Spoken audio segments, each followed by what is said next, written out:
ISKCON Naxalbari থেকে সুবিজয় প্রভু এবং তার পার্ষদ সকল, আমি দেখতে পাচ্ছি ইসকন ফেনী থেকেও ভক্তরা যোগদান করেছেন, সবাইকে ধন্যবাদ।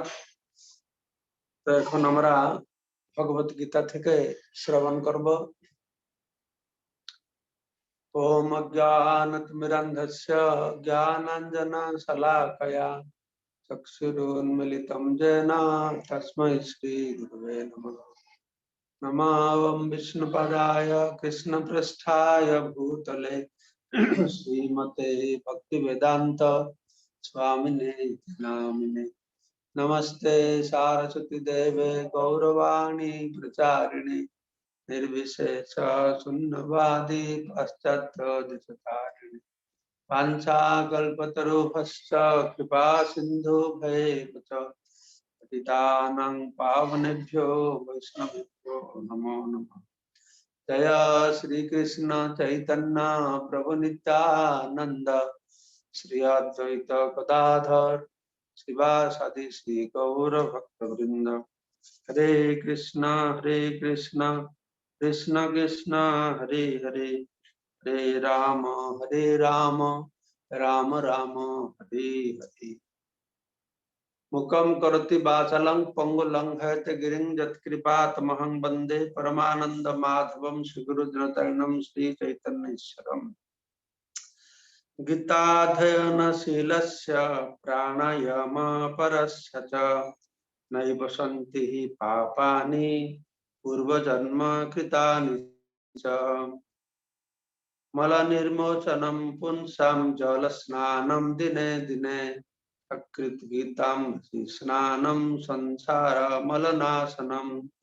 गीता सुगीता कर्तव्या किमनहि शास्त्र विस्तरहि जा स्वयं पद्मनाभस्य मुखपद्माद् विनिश्रिता।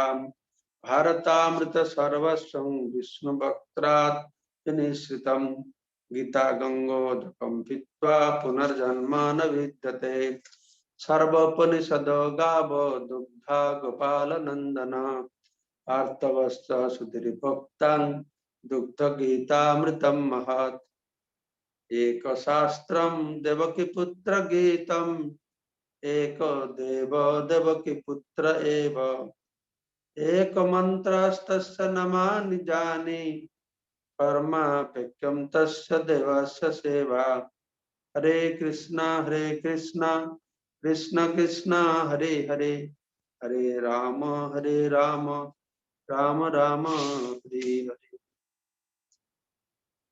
গতকালকে আমরা ভগবত গীতার দ্বিতীয় অধ্যায় শ্লোক নম্বর 46 নম্বর শ্রবণ করেছিলাম। তো গতকালকে আমরা শুনলাম ভগবান শ্রীকৃষ্ণ এই বুদ্ধি যোগ সম্পর্কে বলছিলেন। তিনি শুরু করেছেন বুদ্ধি যোগকে, শুরু করেছেন মানে ব্যবসায়াত্মিকা বুদ্ধি, নিশ্চয়াত্মিকা বুদ্ধি, স্থির বুদ্ধি, অচলা বুদ্ধি, যাকে পরে তিনি বলবেন স্থিতপ্রজ্ঞ। এই সমস্ত বিভিন্ন শব্দ এখানে ব্যবহার করা হয়েছে, যে কৃষ্ণ অর্জুনকে বোঝাচ্ছেন বা অর্জুনের মাধ্যম দিয়ে আমাদেরকে বোঝাতে চাইছেন কিভাবে আমাদেরকে বুদ্ধিকে স্থির করতে হবে।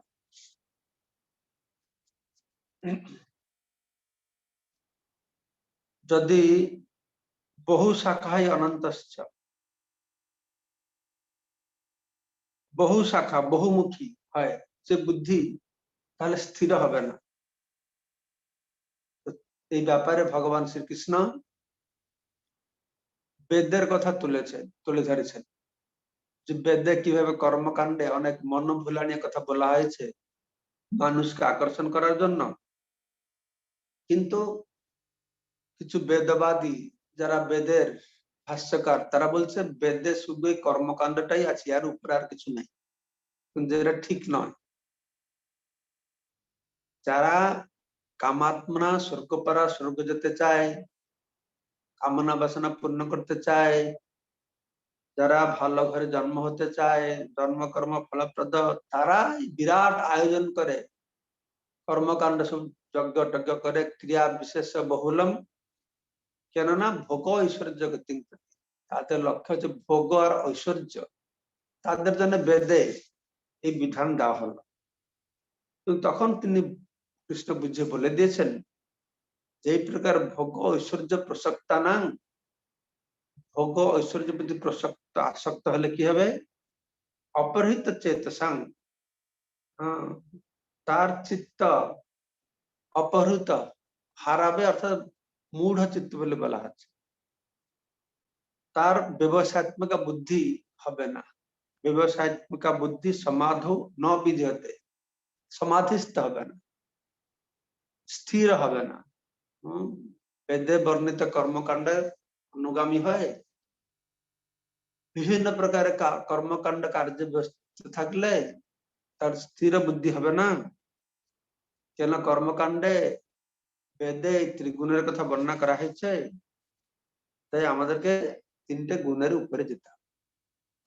তো ভগবান বলছেন যে তুমি কেন এই বেদের এই কর্মকাণ্ডের দ্বারা তুমি বিভ্রান্ত হবে কি হওয়া দরকার বেদে যে বিভিন্ন কথা বলা হয়েছে বিভিন্ন যজ্ঞের কথা বলা হয়েছে বিভিন্ন দেবাদেব উপাসনার কথা বলা হয়েছে মানুষকে বিভিন্ন ফল দেওয়ার জন্য লক্ষ্মীকে পূজা করলে ধন পাবে গণেশকে পূজা করলে বিদ্যা পাবে ইন্দ্রকে পূজা করলে জল পাবে তো ভগবান বলছেন পরম ব্রহ্মকে পেলে সবকিছু পেয়ে যাবে তার দৃষ্টান্ত দিলেন ছোট ছোট জলাশয়ে গেলে এক বিশেষ একটা কাজ হবে বড় জলাশয়ে গেলে সবকিছু কাজ হয়ে যাবে তারপরে তিনি বললেন আজকে শ্লোক 47 এখনই এগুলো বলার পরে যথার্থ নিষ্কাম কর্ম কথা তিনি বুঝাচ্ছেন নিষ্কাম কর্মটি কিরকম নিষ্কাম কর্মকে বুঝতে হলে প্রথম আমাদেরকে গ্রহণ করতে হবে কৃষ্ণ বলছেন যে কর্মণীয় অধিকারস্তে মা ফলেষু কদাচ এই নিষ্কাম কর্মের ব্যাখ্যা শুরু হল যে তোমার কর্মে অধিকার আছে কর্মফলে তোমার অধিকার নেই এখানে বুঝাচ্ছে মানুষ তুমি তোমার কর্তব্য কর্ম করে যাও কর্মফলে অধিকার নেই মানে কর্মফল প্রতি আসক্ত তুমি হন ফল কি হবে সেটা নিয়ে চিন্তা করো না তুমি কর্ম করো তাহলে ফল কি হবে না জেনে কর্ম করো চোখ বন্ধ করে না চোখ বন্ধ করে নাই শাস্ত্র বিহিত কর্ম করো শাস্ত্র বিহিত কর্ম করো তাহলে কি হবে তুমি ফলের তুমি কারণ হবে না মা কর্ম ফল হেতুর ভূমা তে সংগস্তু অকর্মণি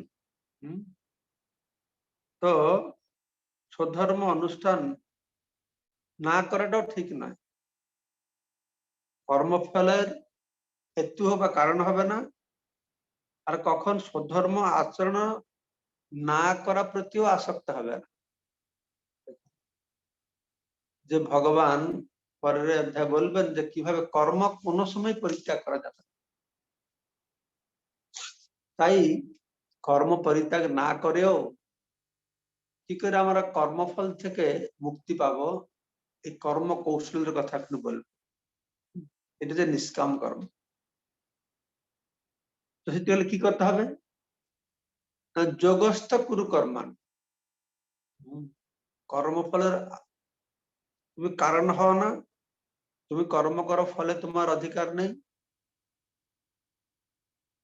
সবসময় কর্ম করতে হবে কিরকম করতে হবে না যোগস্থ কুরু কর্ম যোগস্থ কুরু কর্মানি কি ଲୋକମାନଙ୍କର ଯୋଗ କରିବ ତ ଧ୍ୟାନ ତପସ୍ୟା ଧ୍ୟାନ କରିବେ ହିମାଲୟ গিয়ে তো যোগ করে আবার কর্ম করবে কি করে কর্ম ছেড়ে না যোগ করবে লোকরা এটা মনে করবে অর্জুনও তাই মনে করছে তো ভগবান যে বলছেন যোগস্থ কুরু কর্মাণি কোন যোগের কথা বলছে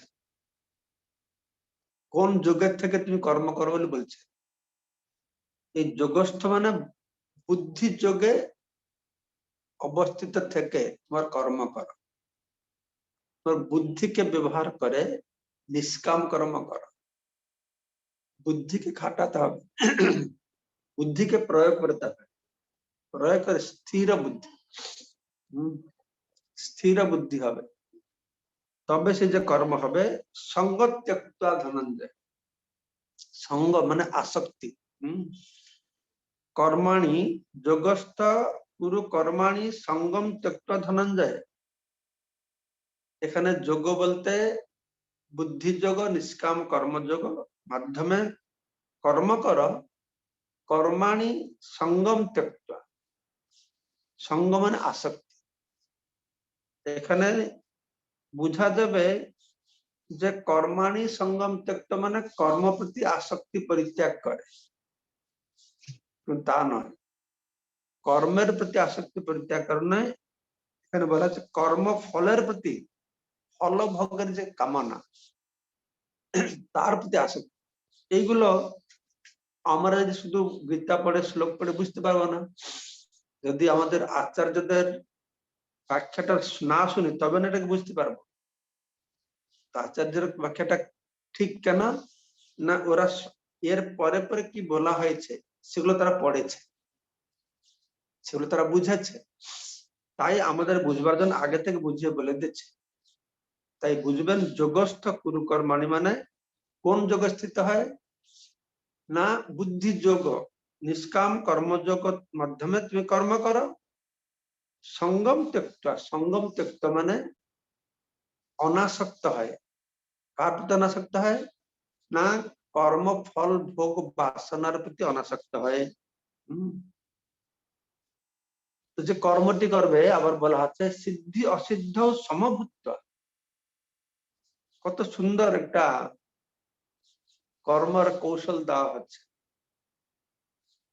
যদি আমরা শাস্ত্র বিহিত কর্ম করি যে কোনো কর্ম আমরা করব এই কর্মের কি ফল হবে তার প্রতি অনাসক্ত যদি কর্ম করি সিদ্ধি হবে না অসিদ্ধি হবে আমি ফলে সাফল্য মণ্ডিত হব না অসাফল্য হব ওইটা নিয়ে চিন্তা করো না কর্ম করে যাও আর কর্ম করে যাও সে সফল হলেও ঠিক আছে অসফল হলেও ঠিক আছে মানে কতটা স্থিতপ্রজ্ঞ হলে মানুষ এই স্তরে আসতে পারে আর সেটাই ভগবান বুঝাচ্ছেন যে কর্মফলে যদি অনাসক্ত হয় সিদ্ধি হোক অসাধ্য হোক ভালো হোক মন্দ হোক সাফল্য হোক অসাফল্য হোক দুটোকে সমান বলে মনে করবে এইটুকুই করলে তো জীবনের অনেক বিড়ম্বনা থামার মুক্তি পাবো না আমরা ভেঙে পড়ছি কত দুঃখ পাচ্ছি কত চিন্তায় পড়ে আছি ভগবান এই নচিত মহর্ষি আত্মজ্ঞান দিয়ে বুঝালেন আবার তিনি এখনই কর্ম কৌশল বিধান দিয়ে বুঝাচ্ছেন যে এইটাকে বলা আছে সিদ্ধি অসিদ্ধ সমভূত সমত্তম যোগ উচ্চতে কর্মফলে আমার সাফল্য হোক অসাফল্য হোক সেটাকে সমান মনে করাকে বলা হচ্ছে যোগ আর কোন যোগ এটা এই বুদ্ধি যোগ ঠিক আছে নিষ্কাম কর্মযোগ নিষ্কাম কর্মযোগ বুদ্ধি যোগ অর্থ কি না আমি কর্ম করে যাব সাফল্য হোক অসাফল্য হোক দুটোকে আমি সমানভাবে গ্রহণ করি চিন্তা করে দেখুন আমাদের দৈনন্দিন জীবনে পারিবারিক জীবনে সামাজিক জীবনে আমরা যদি এই কায়দাটাকে ব্যবহার করি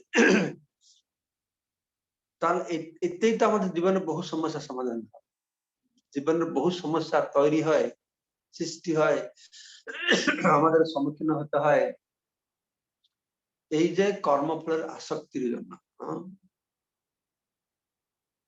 সাফল্য হলে খুব উদ্বেলিত হয়ে যায় আনন্দে নিষ্ফল হলে আমরা পুরো ভেঙে পড়ি সেই জন্য ভগবান কৃষ্ণ মানে আমাদের আচার্যরা এই শব্দে ভক্তি ঢুকিয়েছেন কেন ভক্তি সব কিছু ভক্তি হলে সব অটোমেটিক্যালি সমাধান হয়ে যাবে ভক্তি যোগ করলে কিন্তু এই কথা ভক্তির কথা কোনো বর্ণনা নেই এখানে এ পর্যন্ত ভক্তির কথা বর্ণনা নেই তা আমাদের আচার্য কিন্তু ভক্তি ভক্তি বলছেন কেন না প্রাসঙ্গিকভাবে এর পরে কথাটি প্রকাশ করবেন ভগবান, সেই জন্য আগে থেকে বলছেন। এই পর্যন্ত শুধু শুধু বলছেন তুমি কর্ম করো, ফলের প্রতি অনাসক্ত হয় না। এই যে সমত্তম যোগ উচ্চতে, দেখো 48 নম্বর, সমত্তম যোগ উচ্চতে, সাফল্য অসাফল্যকে সমান বলে মনে করাটাকে যোগ বলে, যোগ উচ্চতে মানে যোগ বলে বলা হয়, বুঝতে পারছেন? আর যোগ বলে বলা হয় মানে ভগবানের কোন যোগের কথা বলছেন? একদিন বুদ্ধি যোগের কথা বলছেন, নিষ্কাম কর্মযোগের কথা বলছেন। তখন তারপরে ভগবান বলছেন দূরে নাহি অবরম কর্ম বোধি যোগাৎ ধনঞ্জয় বুদ্ধৌ শরণম অনিচ্ছ কৃপণা ফল হেতবঃ। বুদ্ধি যোগাৎ ধনঞ্জয়, এই বুদ্ধি যোগে, যোগ যোগ কাকে বলে দিলেন, বুদ্ধি যোগ কাকে বলে? আমরা সবাই বিভ্রান্তি, বুদ্ধি যোগ কি বুঝায়, বুদ্ধি যোগ কত ডেফিনেশন দিয়েছেন ভগবান, বুদ্ধি যোগে বুঝতে আমাদের কত প্রকার ডেফিনেশন দিয়েছেন। কর্ম করো, ফলে তোমার অধিকার নেই, তুমি ফলের কারণ হবে না, কর্মফল প্রতি অনাসক্ত হও, বুদ্ধি যোগে স্থিত হয়ে কর্ম করো, সিদ্ধি অসিদ্ধি হলে সাফল্য অসাফল্যকে সমান বলে মনে করো, এটাকে বলা আছে বুদ্ধি যোগ বা নিষ্কাম কর্ম। আর এর মাধ্যমে কি করতে হবে না, দূরে না হি অবরম কর্ম, অবরম কর্ম মানে নিকৃষ্ট কর্মকে দূর করতে হবে, পরিত্যাগ করতে হবে। নিকৃষ্ট কর্ম কোনটা কর্ম, কোন কর্মটা নিকৃষ্ট কর্ম যাকে কি আমাদের পরিত্যাগ করতে বলা আছে? এই সকাম কর্মটাকে নিকৃষ্ট কর্ম বলা আছে। ভগবান প্রথমে বলছেন তুমি কর্ম করো, কর্ম মানে সকাম কর্ম, তুমি বেদবিহিত কর্ম করো, শাস্ত্রবিহিত কর্ম করো, ফলের আশা করেও কর্ম করো। কারণ ভগবান তো বললো তুমি যুদ্ধ করো, ফলের আশা না করে যুদ্ধ করতে ভগবান কৃষ্ণ প্রথমে বলেছেন কি না? বলে তুমি যুদ্ধ করো, যুদ্ধ করলে মরলে, তুমি যুদ্ধে মরলে স্বর্গে যাবে, আর যুদ্ধে জয় হলে রাজ্য ভোগ করবে। এটা কি নিষ্কাম কর্ম হলো? হ্যাঁ, প্রথমে তো ভগবান প্ররোচিত করালে যে তাকে বুঝিয়ে যে তুমি না যুদ্ধ করো, যুদ্ধ করলে তুমি এই ফলটা পাবে, তুমি ক্ষত্রিয়, তুমি তোমার কর্তব্য কর্ম, এটা হলো। শাস্ত্রে এইভাবে ধাপে ধাপে বলা আছে। তারপর এক্ষুনি বলছেন না না না, সেটা আছে অবরম কর্ম। তোমাকে আগে যেটা আমি বললাম, তুমি তোমার কর্তব্য কর্ম করো, তুমি ক্ষত্রিয়, এই কর্তব্য কর্ম ফলে তোর মঙ্গল হবে। কি মঙ্গল হবে? মরলে স্বর্গে যাবে, জয়ী হলে রাজ্য ভোগ করবে। কিন্তু এক্ষুনি বলছেন, তোমাকে বলেছিলাম সেটা, কিন্তু এটা হচ্ছে অবরম কর্ম, নিকৃষ্ট কর্ম। সেখানে ভগবান কৃষ্ণ জয় বিজয়ের কথা বলেছেন, জয় হবে বা পরাজিত হবে। পরাজিত হয়ে মৃত্যু হলেই হবে, জয়। এক্ষুনি তিনি নিজে বলছেন যে জয় পরাজয়, শুভ অশুভ, সিদ্ধি অসিদ্ধি, এই কোনো কথা চিন্তা করো না, বাস। এটা সেকেন্ড স্টেপ, দ্বিতীয় ধাপের কথা। দূরে নাহি অবরম কর্ম বুদ্ধি যোগাৎ, বুদ্ধি যোগের মাধ্যমে, অর্থাৎ নিষ্কাম কর্মযোগের মাধ্যমে, নিষ্কাম কর্মযোগের মাধ্যমে বুদ্ধ শরণম অনিচ্ছ, বুদ্ধির মাধ্যমে ভগবানের শরণাগত হও। এখানে পূর্ণ শরণাগতি কথা বলা হয়েছে, ওটা কার শরণাগতি হবে? ভগবানের শরণাগতি। কৃপণা ফল হেতবঃ, যারা ফল আশা করে কাজ করে তাদেরকে কৃপণ বলে। ব্রাহ্মণ আর কৃপণ, ব্রাহ্মণেরা যারা ফলের আশা না করে কর্ম করে, কৃপণেরা পাবে, আমি কতটা পাবো কতটা পাবো না, এই বিচারে তারা কর্ম করে। সেজন্য ভগবান বলছেন দূরে নাহি অবরম কর্ম। কর্ম মানে এই শব্দে যেখানে যেখানে, মনে রাখবেন এই ভগবত গীতায় কিছু কিছু শব্দ ব্যবহার করা হয়েছে, তার সঙ্গে একটা আর জুড়তে হবে। যোগস্থ বলে দেওয়া হলো, বাস। কি কোন যোগ? না বুদ্ধি যোগস্থ। সমত্তম যোগ উচ্চতে, মানে কোন যোগ উচ্চতে? মানে বুদ্ধি যোগ উচ্চতে। দুরনহি অবরম কর্ম। কর্ম মানে কোন কর্ম? না সকাম কর্ম। বুদ্ধ ও শরণমনিচ্ছ কৃপণা ফল হেতব। যারা ফল হেতব, যারা ফলের চেষ্টা করে, কৃপণা ফল জন্য আকাঙ্ক্ষী হেতব, ফল আশা করে, তাদেরকে কৃপণ বলা হয়। ফলের আশা করে যারা কর্মে প্রবৃত্ত হয়, সেই সকাম কর্মকে নিকৃষ্ট কর্ম বলে এখানে বর্ণনা করা হল।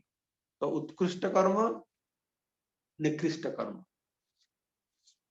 বুদ্ধিযুক্ত জহাতি ইহ উভে সুকৃতে দুষ্কৃতে তস্মাৎ যোগায় বুদ্ধস্য যোগ কর্মসু কৌশলম। এই কর্ম কৌশলটা মানে কি? কৌশল বলে দিলেন, একটা কায়দা বলে দিলেন। ভগবান কৃষ্ণ একটা কায়দা বুঝালেন। কি কায়দা? যে আমরা কর্ম করেও কর্ম বন্ধনে পড়বো না, এই কায়দাটা শিখালেন। একটা কায়দা শিখাচ্ছেন ভগবানকে, তুমি কিভাবে কর্ম করেও কর্মবন্ধনে পড়বে না। তোমার ভয় পাচ্ছ পাপ হবে পুণ্য হবে, এই বিচার করছো তো। অর্জুন বিচার করে বললো না, এটা আমার পাপ হবে, আমি নরকে যাব। ভগবান বলছেন এই যে পাপ আর পুণ্য দুটোই আমাদের কাল, দুটোই কাল। সাধারণ জগতে মানুষ মনে করে, শাস্ত্রেও বলা হয়েছে, ভগবানও বলেছেন, মুনি ঋষিরা বলছেন, ভালো কর্ম করো, শুভ কর্ম করো, খারাপ কর্ম অধর্ম কর্ম পাপ কর্ম পরিত্যাগ করো। তো ভগবান এখানে বুঝাচ্ছেন যে দুটোই খারাপ, শুভ কর্ম অশুভ কর্ম দুটো থেকে মুক্ত হতে হবে। মানে এটা অত সূক্ষ্ম জিনিস, মানুষ বুঝতে বড় কঠিন হয়। মহাপ্রভু বলছেন এই ভালো এই মন্দ এই সব ভ্রম, এই ভক্তির যে শিক্ষা ধারাটা খুব সূক্ষ্ম বিষয় এটা।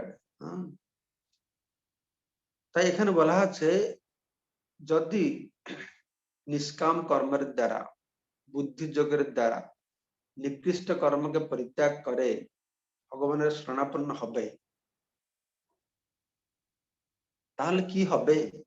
তার ফলটা কি হবে? তার ফলটা হবে বুদ্ধিযুক্ত জহাতি ইহ। সে বুদ্ধিযুক্ত হলে কি হবে? জহাতি মানে সে মুক্ত হবে। ইহ এই জীবনে সে মুক্ত হয়ে যাবে। কোথা থেকে মুক্ত হবে? কোথা থেকে মুক্ত হবে? না সুকৃত উভয় সুকৃত দুষ্কৃত, দুটো পাপ আর পুণ্য, শুভ আর অশুভ দুটো থেকে মুক্ত হবে। এটা অত্যন্ত গুরুত্বপূর্ণ বিষয়, সাধারণ মানুষকে বুঝতে হবে। কারণ সাধারণ মানুষের বুদ্ধি, সাধারণ মানুষের চিন্তা বিচার শুধু শুভ অশুভ, ধর্ম অধর্ম, পাপ পুণ্য, সুকৃতি দুষ্কৃতি এর মধ্যে সীমিত। সাধারণ ভদ্রলোকেরা চিন্তা করে পাপ কর্ম করবে না, পুণ্য কর্ম করবে, দুষ্কর্ম করবে না, সুকর্ম করবে। কিন্তু এখানে ভগবান কৃষ্ণ একটা নতুন বিধান দিচ্ছে, যেটাকে মানুষকে খুব বিমোহিত করে। যেহেতু পাপ তো করবে না আমি জানি, পুণ্য করবে না, তো ভগবান বলছে হ্যাঁ, কেননা পাপ কর্ম পুণ্য কর্ম দুটোই তোমাকে ফল দেবে। পাপ কর্ম করলে দুঃখ ভোগতে এই জগতে থাকতে হবে, পুণ্য কর্ম করলে সুখ ভোগতে এই জগতে থাকতে হবে। কিন্তু ভগবান কৃষ্ণের লক্ষ্যটা তো আলাদা, ওনার উদ্দেশ্য আলাদা।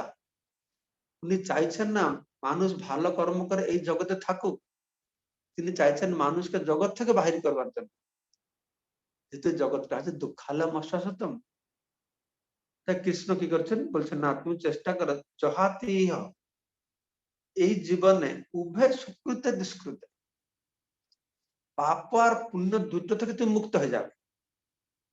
কিভাবে মুক্ত হবে? না নিষ্কাম কর্ম করবে, ভগবত অর্পিত কর্ম। এর কর্ম করে কর্মফলটা ভগবানকে অর্পণ করা হয়। নিষ্কাম কর্ম মানে, বারংবার বলছি, নিষ্কাম কর্ম মানে ফলের আশা না করে কর্ম করা। নিষ্কাম কর্ম মানে ফলের প্রতি অনাসক্ত হয়ে কর্ম করা। নিষ্কাম কর্ম মানে কর্মের ফল ভগবানকে অর্পণ করা। ভগবত অর্পিত কর্ম সে আমাদের বন্ধন থেকে মুক্ত করে। তসমাৎ তাই যোগায় যুজস্ব যোগ কর্মসু কৌশলম। যোগ মানে কোন যোগ? এই নিষ্কাম কর্ম যোগ, এই বুদ্ধি যোগ। যোগায় যুজস্ব নিষ্কাম কর্মযোগের যুক্ত। যোগায় যুজস্ব নিষ্কাম কর্মযোগে যুক্ত। বারংবার প্রশ্ন আসছে সত্যদেব, নিষ্কাম কর্মযোগটা কি?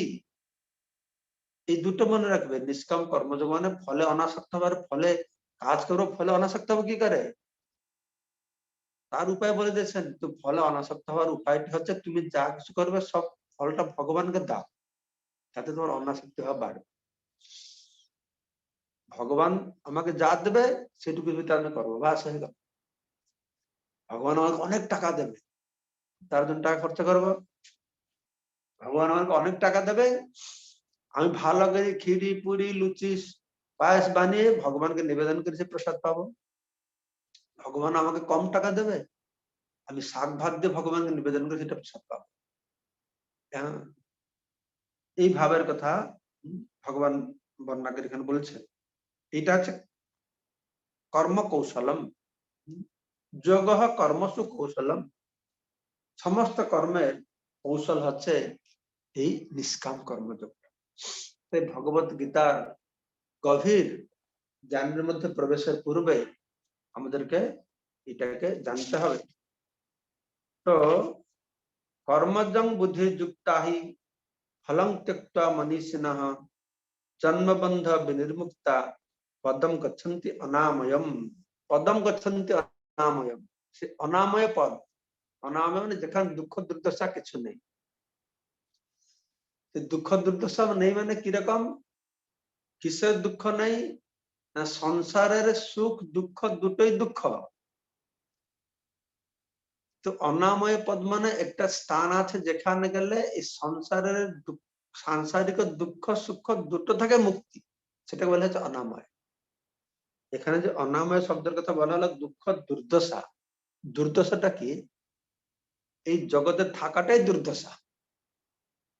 এর মধ্যে আমরা মনে করছি এটা ভালো এটা মন্দ, যেটা বললাম এই ভালো এই মন্দ এইসব ভ্রম। অনাময় পদ প্রাপ্ত হবে মানে এই ভৌতিক জগতের সুখ আর দুঃখ দুটো থেকে সে মুক্ত হবে। সেটি কি? সেই দুঃখটি কি, দুর্দশাটি কি? জন্ম মৃত্যু জনা ব্যাধি দুঃখ দোষানুদর্শনম। সেক্ষেত্রে এখানে বলা আছে জন্মবন্ধ বিনির্মুক্ত। জন্মবন্ধ মৃত্যু নির্মুক্ত মানে জন্ম মৃত্যু সংসার চক্র থেকে সে মুক্ত হবে। তা তো কর্মফল নেই, শুভ কর্ম নেই, অশুভ কর্ম নেই, আবার জন্ম হবে কেন? অশুভ কর্ম করলে না, পাপ কর্ম করলে না দুঃখ পেতে জন্ম হবে? পুণ্য কর্ম করলে না সে সুখ পেতে জন্ম হতে হবে? সে তো কর্মফলটা ভগবানকে দিয়ে দিয়েছে, জন্ম হতে হবে কেন? তাই জন্মবন্ধ বিনির্মুক্ত, বিশেষ মানে সম্পূর্ণরূপে মুক্ত হয়ে যাবে। মুক্ত বিনির্মুক্ত, বিশেষ ভাবে সে মুক্ত হয়ে যাবে। কর্মজং বুদ্ধি যুক্তা হি ফলং কর্মজং ফলং ত্যক্তা। বুদ্ধিযুক্ত অর্থাৎ এরকম বুদ্ধিযুক্ত হয় বুদ্ধিযোগ নিষ্কাম কর্মযোগের মাধ্যমে কর্মজং ফলং ত্যক্তা। কর্মজং মানে কর্ম থেকে জাত, কর্মজং ফলং ত্যক্তা কর্ম থেকে জাত ফলকে ত্যাগ করে বহু মুনি ঋষিরা ভগবানের ভক্তরা তারা কি করেছে না জন্মবন্ধ বিনির্মুক্ত, জন্ম মৃত্যু সংসার থেকে মুক্ত হয় পদম গচ্ছন্তি অনাময়ম, তারা সে অনাময় পদকে লাভ করছে। অনাময় পদ মানে মনে রাখবেন যেখানে সংসারের সুখ দুঃখ নেই, অনাময় পদ এখানে বলা হচ্ছে। ঠিক আছে, আমি এখানে শেষ করি। যদি কোনো প্রশ্ন থাকে আপনাদের ইলেকট্রনিক হাত উঠাবেন। তো আমি দেখলাম আমাদের হোয়াটসঅ্যাপ গ্রুপে সুন্দর বাংলায় একটা চার্ট দেওয়া হলো, ওড়িয়াতেও প্রভু লিখেছেন, ব্রজ রঞ্জন কৃষ্ণপ্রভু সুন্দর যা শুনছেন শুন লিখেছেন। তো এইরকম যারা শ্রোতারা রয়েছেন অনেক শুনে খুশি, ঠিক আছে ভালো। তো যারা একটু বেশি করে কাল্টিভেট করতে চান যদি আপনাদের সময় ফ্রি সময় থাকে তাহলে যেটা শোনা হচ্ছে শুনে আপনারা কি বুঝলেন সেটাকে হোয়াটসঅ্যাপে লেখুন। সে ঠিক বুঝবেন না ভুল বুঝবেন যাই হোক, তো যেখানে যেখানে ভুল বুঝতে হয় বোঝা যাচ্ছে কিছু কারেকশন করতে হবে তখন আমি সেটার উপরে প্রাধান্য দিতে পারি, গুরুত্ব আরোপ করতে পারি। আর প্রভুপাদও বলেছেন, প্রভুপাদ বলেছেন আমার বই পড়ে আমার কথা শুনে তোমরা শুধু নিজের ভাষায় লেখো। প্রভুপাদ আমাদের উৎসাহিত করেছেন যে আমরা যে যা বুঝছি যে যা শুনছি আমরা নিজের ভাষায় যেন এটাকে প্রকাশ করি। তো শ্রোতাদের মধ্যে যারা আগ্রহী আছেন আপনারা যদি সময় থাকে 15-20 মিনিট দিয়ে এই কথাটা আবার শুনে যেটা আলোচনা হলো নিজের ভাষায় লেখে পোস্টিং করে হোয়াটসঅ্যাপ গ্রুপে। তো যদি কার প্রশ্ন থাকে একটু প্রশ্ন জিজ্ঞাসা করুন। মহারাজ স্যার ক্লাসে সবাই গীতা নিয়ে বসলে ভালো, যেহেতু আপনি ধারাবাহিক ভাবে পড়ছেন। এটা যাদের আরো নিষ্ঠা আছে যদি গীতা নিয়ে বসবেন ভালো, কারণ আমি তো গীতা ধরে ধরে বলছি, শব্দগুলো ধরে ধরে বলছি, আর এই কথা শ্রবণ করছেন আপনারা ধারাবাহিক ভাবে। যদি অনেক সময় একটু বোঝা যায় না বলে কিছু কিছু বোঝা না গেলে শ্রোতাদের একটু মানে ইয়ে থাকে না, কনসেন্ট্রেশন থাকে না। সেটা স্বাভাবিক, কোনো কিছু বুঝতে না পারলে কনসেন্ট্রেশন থাকে না। কিন্তু আমার নিজের অনুভূতি থেকে আমি বুঝতে পেরেছি যে কোনো কোনো সময় বুঝতে পারি না কিন্তু পড়তে থাকি, কিন্তু পরে পরে আস্তে বুঝতে পারি, কয়েকবার শোনার পর এটা বুঝতে পারবো আমরা। সেই জন্য আমরা সেই জন্য মনে হয় বলা আছে বুঝ না বুঝ পড়ো গীতা, বুঝে বা না বুঝে শুনতে থাকো, কোনো না কোনো সময় এটা আমাদের বোধগম্য হবে। বুদ্ধি যোগ মানে কিন্তু বুদ্ধিটা লাগাতে হবে, বুদ্ধি খাটাতে হবে। অবশ্য আমাদের বুদ্ধিতে হবে না, যদি ভগবান বুদ্ধি না দেয়, দাদা আমি বুদ্ধি যোগম, ভগবানই বুদ্ধি দেবে, কিন্তু কাকে দেবে ভগবান বুদ্ধি দেবে? তেসাং শতযুক্তানাং ভজতাং ভক্তিপূর্বকম। যদি আমার ভগবানকে প্রীতি সহকারে সেবা করি তো তিনি বুদ্ধি দেবেন। তো আপনারা চেষ্টা করুন যারা পারবেন বই গীতা বই রাখতে পারেন ভালো হবে। রাজা প্রভু আপনি বলুন আপনার প্রশ্ন কি আছে? মহারাজ প্রণাম, ধন্যবাদ, প্রণাম মহারাজ। বলছি মহারাজ ওই যতটা শুনলাম যতটা বুঝতে পারছি বা যেভাবে ওটা আপনাকে করবো পোস্ট, আপনাকে লিখে আমাদের জানাবো? একটা হোয়াটসঅ্যাপ গ্রুপ করা হয়েছে, এই শুধু ওখানে তো ওখানে আপনার পোস্টিং করতে পারবে না তাই তো? আমাদেরকে দিলে আমরা পোস্টিং করতে পারবো। যারা অর্গানাইজ করছে যারা অ্যাডমিনিস্ট্রেটর আছে তাদেরকে দিয়ে দেন, ঠিক আছে? আচ্ছা, কারণ ওপেন রাখলে সবাই লিখবে তো তখন অনেকে বিরক্ত ফিল করবে। দেখবে দুনিয়ার কথা ফটো ভিডিও যে যা পায় সেখানে সব ঢালে দেয়। আর কোন প্রশ্ন আছে রাজা? ওকে নেক্সট নাম দেখছি না গ্যালাক্সি A22, अनम्यूट करो গ্যালাক্সি A22 के সাগর अनम्यूट করুন প্রভু, अनम्यूट করুন। হ্যাঁ হয়ে গেছে। হরে কৃষ্ণ বাবু, কে আপনার নাম কি বলুন? অলোক মাঝি। কোথা থেকে অলোক, বলছেন? আমি পুরুলিয়া। বলুন। আমার দুটো প্রশ্ন আছে প্রভু। একটা হচ্ছে বেদ বিহিত পশু বলি যেটা, সেটা কি নিষ্কাম কর্ম? বেদে যে পশু বলির কথা বলা আছে সেটা কি নিষ্কাম কর্মের মধ্যে? ওটা সকাম কর্ম। সকাম কর্ম। আর আরেকটা হচ্ছে যে বুদ্ধিযোগ এবং জ্ঞান যোগ, এটা কি একই? বুদ্ধিযোগ হচ্ছে নিষ্কাম কর্ম, আচ্ছা আর নিষ্কাম কর্মের মাধ্যমে আমরা জ্ঞান লাভ করি, আত্মজ্ঞান লাভ করি, ঠিক আছে? আচ্ছা। জ্ঞানের জগতের বিভিন্ন ডেফিনেশন আছে। জ্ঞান মানে জ্ঞানের মূল ডেফিনেশন হচ্ছে জড় দেহ চিন্ময় আত্মার পার্থক্য নিরূপণকে বলা হয় জ্ঞান। আমি এই দেহ নেই, আমি আত্মা, এটাকে জানা হচ্ছে জ্ঞান। কিন্তু এটা এক রকমের জ্ঞান। এর উপরের জ্ঞান হচ্ছে আমি শুধু আত্মা নই, আমি ভগবানের অংশ, আরো উন্নত। তারপরের জ্ঞান হচ্ছে আমি শুধু অংশ নেই, আমি ভগবান নিত্য দাস। এটা হচ্ছে জ্ঞানের পরিপূর্ণতা, ঠিক আছে? আচ্ছা। ওকে, নেক্সট অভিরাম চৈতন্য প্রভু। মহারাজ প্রণাম। এই প্রশ্নটা ছিল যে কর্মজং বুদ্ধি যুক্ত যোগস্থ কুরু কর্মাণি, তো আমরা ভগবানের সাথে যুক্ত হয়ে যখন কর্ম করব, ফলটা অর্পণ করব ভগবানকে, তো সেই কর্মের যে কর্ম করতে গিয়ে যে আমাদের যে ইমোশন গুলো আসে, কোনো সময় ক্রোধ আসে, কোনো সময় দুঃখ পাই এরকম, তো সেই ইমোশন গুলোর কি ফল আমাকে ভোগ করতে লাগবে, নাকি ভক্তদের সেগুলোর দ্বারা প্রভাবিত হওয়া উচিত?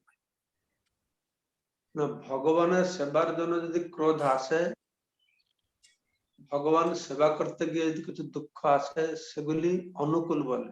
যেরকম হনুমান ভগবানের সেবার জন্য খুব ক্রোধান্বিত হল।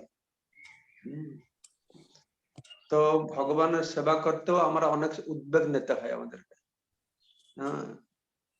সেই উদ্বেগ বা ভগবানের ভক্তের বিরহে আমাদের মনে দুঃখ হয়। আমরা যেরকম বলছে আত্মা কোনদিন মরে না, বিনাশ নেই। তো কোনো বৈষ্ণব চলে গেলে, কোন গুরুদেব চলে গেলে, গুরুদেব তো আত্মা, তো কোনো বিনাশ নেই, আমার দুঃখ করবো কেন? কিন্তু না, সেখানে ওদের বিরহ অনুভব করতে হবে। কেন বিরহ অনুভব করতে হবে? আর সেই সঙ্গ থেকে আমার বঞ্চিত হয়েছে, বুঝতে পারছো? সেই জন্য ভক্ত ইমোশন, ভগবানকে নিয়ে যত প্রকার ইমোশন, সেই ইমোশন গুলি ভালো, আমাদের চিত্ত শুদ্ধি করে।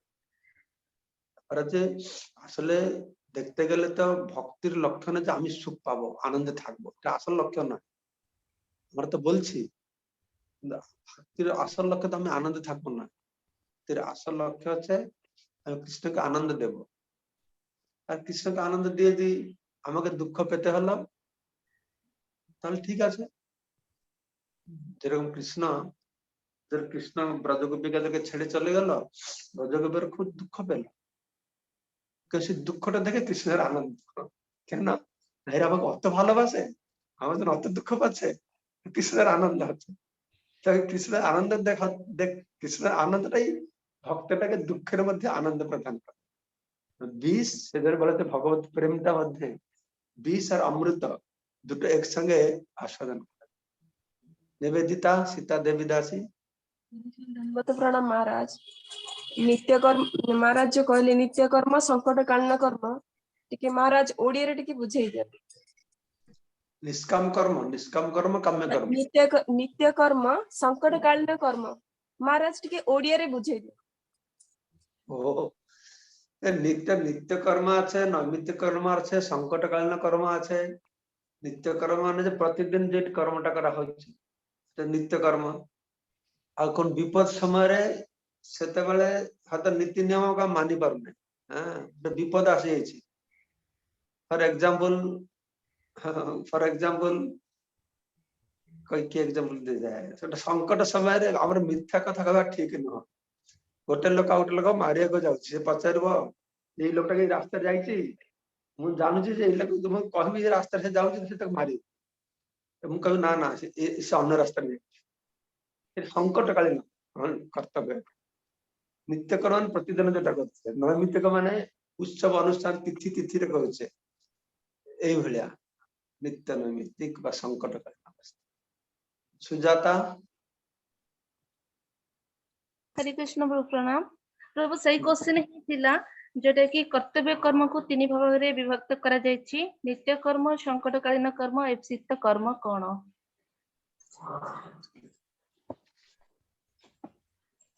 नित्य कर्म, संकटकालीन कर्म, आ गोटे कोन कर्म कहलो? ऐप्सित कर्म। तार व्याख्या तो बेसी प्रभुपाद वर्णना करना थी। ईप्सित कर्म माने किसी कर्म करबार इच्छा करवा, संकटकालीन कर्म माने जो कर्म गोटे दृष्टांत देले, आ नित्य कर्म माने प्रतिदिन हम ठाकुर पूजा करछे, जप करछे, এটা नित्य कर्म। এই সম্পর্কে मैं नित्य कर्म नैमित्तिक कर्म এটা জানিছি। नित्य धर्म नैसर्गिक धर्म, नित्य कर्म नैमित्तिक धर्म। तो प्रभुपाद एठे लिखुचंदी संकटकालीन कर्मटा माने एई भलिया विपद समय रे सेतला तमा नीति नियम फॉलो करि परिबानी, जा नियम दिया छै सेटाको निर्दोष बोली कहा जाए। नेक्स्ट प्रश्न अछि किछि? सुजय प्रभु। হরে কৃষ্ণ প্রভু, দণ্ডবত প্রণাম। All glories to Srila Prabhupada. প্রভু আপনি মহারাজ কি আপনি বললেন যে যে জ্ঞানের আপনি 3টা ধাপ বললেন, যে প্রথম ধাপটা হচ্ছে আমরা আমরা আমরা দেহ না, আমরা আত্মা। তারপর প্রভু মহারাজ দ্বিতীয়টা কি বললেন, ওটা আমি ধরতে পারিনি। না, সেটা তো দ্বিতীয় অধ্যায়ের 2 নম্বর শ্লোকে ভগবান 3টে কথা অর্জুনকে বলেছিলেন, যে অর্জুন যে ভগবানকে যুক্তি দিল, এই যুক্তিতে আমি যুদ্ধ করতে চাই না। ভগবান বললেন তোমার এই যুক্তি পেছনে 3টা ভুল আছে। এটা হচ্ছে অনার্য জুষ্টম, মানে আত্মজ্ঞানের অভাব। এটা অস্বর্গম, এটা তুমি স্বর্গে নিয়ে যাবে না। এটা অকীর্তিকরম, এটা কীর্তি নষ্ট। এই 3টা জিনিস ভগবান বলেছিলেন। আর এই 3টা ভিত্তিতে ভগবান জ্ঞান দিয়েছেন। আত্মজ্ঞান দিলেন, যুদ্ধ করলে যে স্বর্গে যাবে, না করলে স্বর্গে যাবে না সেটা বুঝালেন। আর কীর্তি, যুদ্ধ না করলে কীর্তি নষ্ট হবে, যুদ্ধ করলে কীর্তি হবে, এটাকে বুঝালেন 3টে জিনিস। এটাকে ব্রজরঞ্জন প্রভু ওড়িয়া ভাষায় আরো সুন্দর ବର୍ଣ୍ଣନା କରି ଲେଖିଛନ୍ତି। ଯେଉଁମାନେ ଓଡିଆ ପଢନ୍ତି ଆପଣ ବ୍ରଜରଞ୍ଜନ ପ୍ରଭୁ ଯୋଉଟା ଲେଖିଛନ୍ତି ସେଟା ପଢିବେ।